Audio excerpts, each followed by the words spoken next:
कि, है ना, पहले 3 ऑप्शन आपको दिख रहा होगा, अभी पहले 3 डिस्कस कर लेते हैं। तो you have given a PMF, ठीक है ना, ये पीएमएफ आपको गिवन है। तो आप इसका अगर सीडीएफ लिखेंगे तो मैं यहाँ लिख देता हूँ, क्योंकि हमें कन्वर्जेंस इन डिस्ट्रीब्यूशन की बात करनी है। तो अगर आप इसका सीडीएफ लिखते हैं तो you will have 0 when x less than 0, n upon n plus 1 when x is more than equal to 0 less than n, 1 when x is more than equal to n। ठीक है जी, देख लीजिए। तो ये तो हो गया आपका CDF of that X N random variable.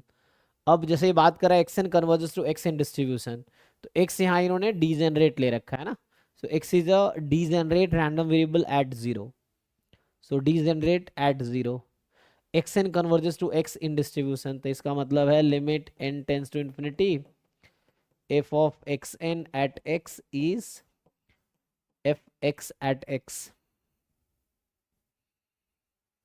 है ना, for all the point where f is continuous.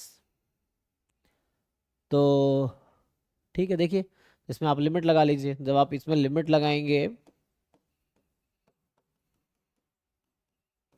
तो आपको मिलेगा, ये 0 है ही, ये 1 हो जाएगा, ये 1 ही है, तो 0 1 1 when x more than equal to 1, यही है। So more than equal to मतलब ये डीजेनरेट पे कन्वर्ट कर रही है, ठीक है, तो ये ट्रू है। तो पहला तो ट्रू, ये स्टेटमेंट ट्रू है। और आपको यहाँ से ये समझ आया कि x N converges in distribution to 0, क्योंकि ये जो CDF है ना, डीजेनरेट रैंडम वेरिएबल एट 0 पे है। सो इसका मतलब है x N converges in distribution to 0। So यहाँ से आ जाएगा x N converges in probability to 0, यही आ जाएगा, ठीक है। अब E ऑफ एक्स एन, तो ये तो इफ एंड ओनली स्टेटमेंट है, क्योंकि तो ये भी ट्रू होगा। हाँ तो एक्स ग्रेटर है तो ट्रू होगा। हाँ, जो एफ एक्स एन का जो लिमिट है, लिमिटिंग डिस्ट्रीब्यूशन, हाँ, एक्स ग्रेटर है तो अच्छा, ट्रू यहाँ होगा ना। यहाँ लिखने में गलती हुआ है, हाँ ठीक है, ठीक है ना। तो ठीक है, यहाँ 0 ही था, लेस देन 0 मोर देन 0, तो ये मैंने लिखने में गलती की है जी। ठीक है, तो ये आ जाएगा 0 पे जा रहा है। और E ऑफ एक्स एन की लिमिट EX होगी, तो यहाँ से EXN निकाल लीजिए।